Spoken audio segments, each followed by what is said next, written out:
chào các bạn bà con nha. Để ta đi đường nhặt được một cây cái cây gì nào mất như dọc đường. Đó là cây gì có không ăn được đấy. Cắt mất rễ thì trồng.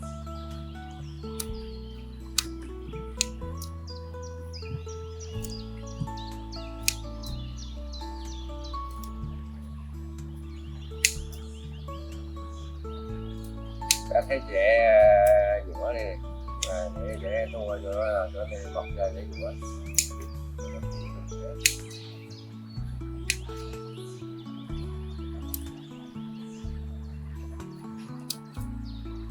Sau khi ta cắt rễ ta chấm cái cỏ này vào nha. Làm này là để cho rễ nó nhanh ra.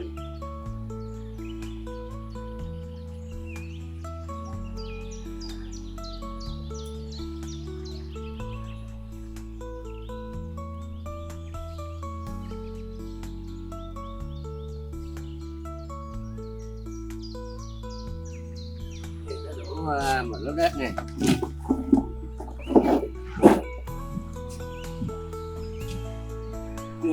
Sau khi ta mồi nó lên rồi ta đó nha, còn ta biết củ nhiều. Bữa này ta hay bủa ra bị bủa tuổi vào là nhằm mục đích là cho vi khuẩn khỏi xâm nhập vào các cái đầu rễ đi.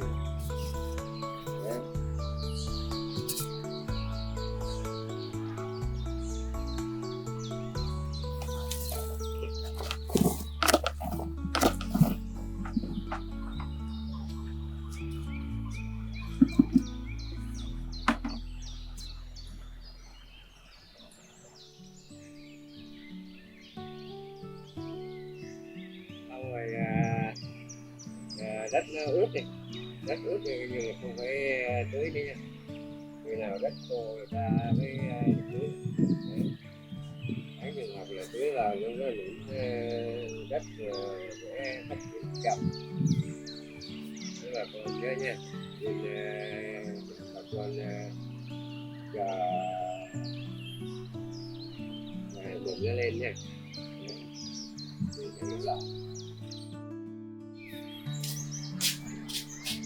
Chào mọi người nha, nay tôi cắt cây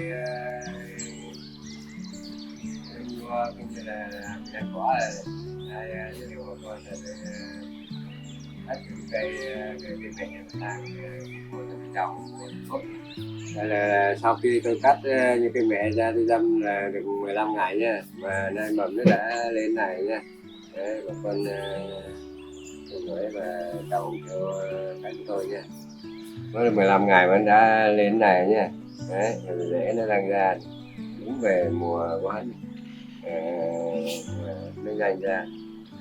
Sau là nó ra các cái nhánh như là cái cắt nha, thì một cái thì xin chào mọi người nha. Nay tôi giới thiệu là trồng vô trong ốp này. Và đây nó là được hơn một tháng rồi. Mình đang ra mầm tốt này nha. Đây bà con ý nha. Rồi để con 3 nhánh, cắt tỉa hết thì 3 nhánh rồi nó mọc mầm. Đấy, trong thời gian là 1 tháng bà con đợi đến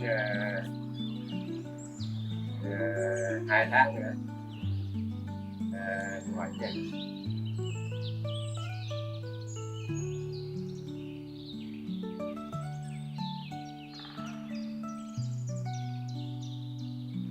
Tôi cắt tỉa các cái cành sau để cho nó cắt tỉa cái cành ra này đi, còn tôi để cái thân chín lại.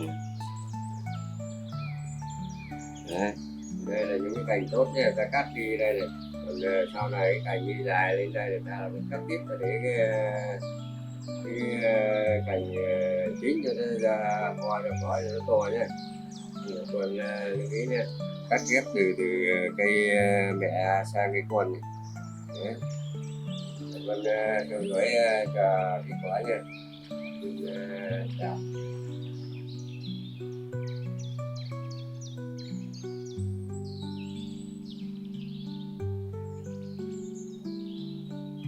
Đây, mọi người kết quả này là có gì không? Chắc là bà con cũng ăn quanh năm ngày tháng rồi nhé. Để tôi giới thiệu bà con biết. Tôi ăn xong cái là tôi phân luôn cho cây nhé.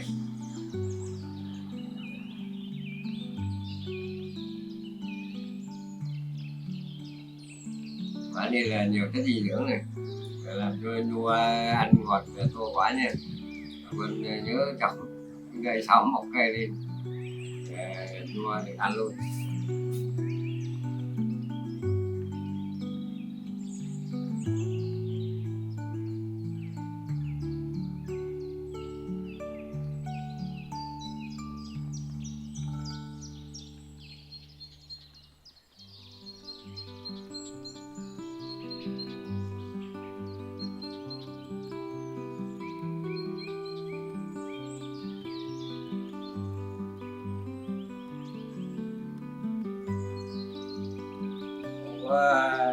Hầu như là bà con lấy cà chua hoặc là quả gì cũng được để làm sao là cái cây con trộn đây là nó làm phần cơ tốt bà con nhớ nhỉ. Chào bà con nha. Cái chậu nhua vào thùng xốp này. Đấy, còn năm mình đã ra quả rồi này. Đấy. Vườn quả này là khoảng 2 tháng ra thu hoạch. Nhiều này dùng phải trên trăm quả.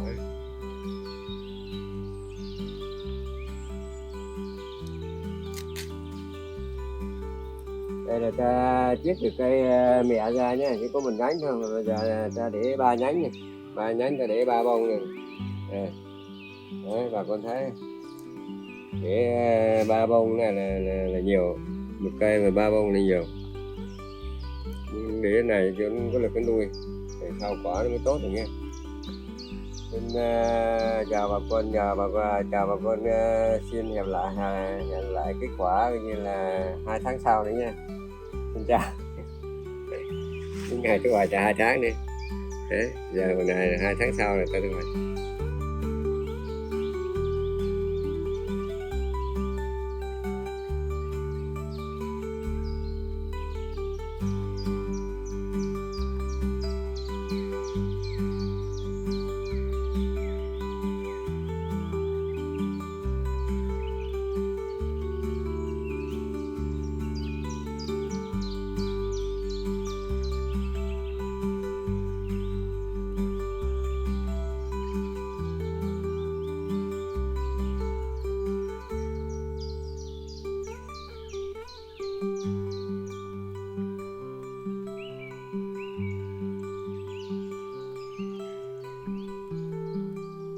Dạ nè.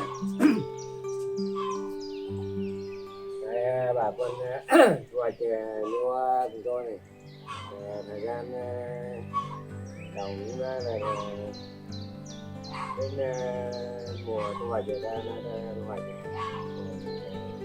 gần như là năm nhiều hay ăn cũng được. Nè, bà con nhìn thấy thích hơn này. Đấy, này. Ra mình ăn một phần.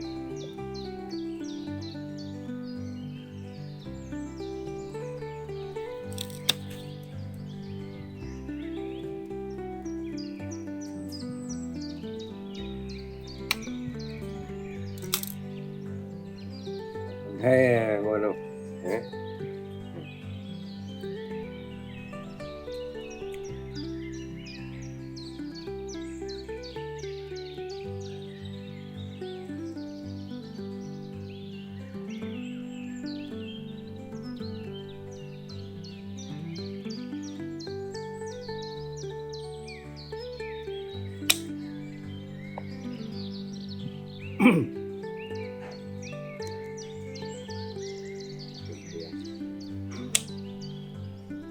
Gần đúng ngon.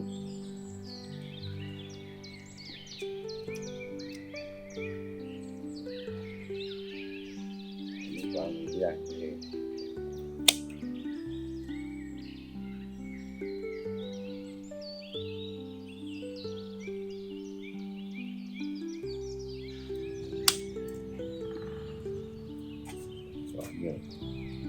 bà dùng như là hơn cân.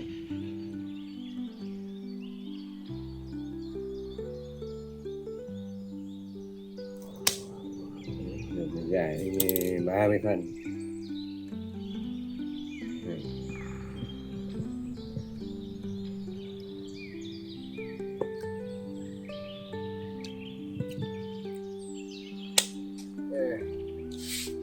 Nho nhà trồng nha.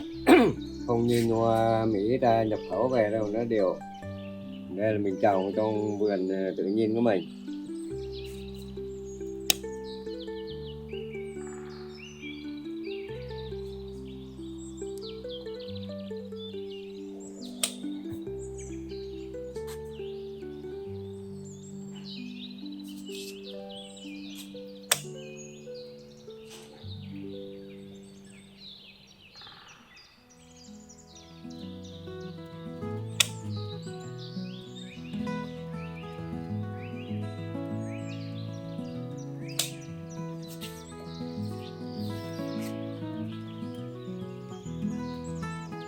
Rồi, mời bà con anh em thưởng thức nha.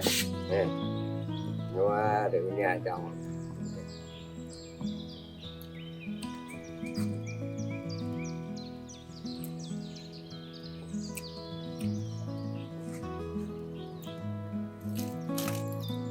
Sau khi ta thu hoạch xong quả là ta cắt ít lá này, đến vụ ta lại tỉa tiếp để cho nó ra hoa. Sang tháng 9 tháng 10 là ta lại thu hoạch nữa.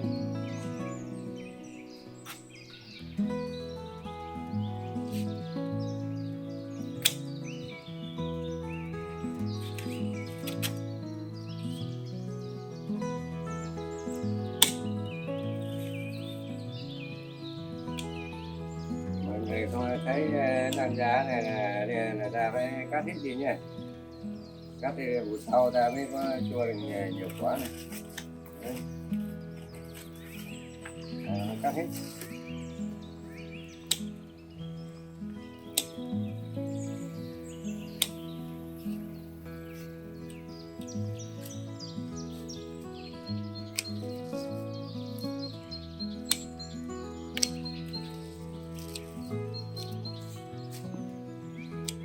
Đây, cái bà con vụ tới là sang tầm tháng 11 tháng 12 là ta thu hoạch tiếp nha.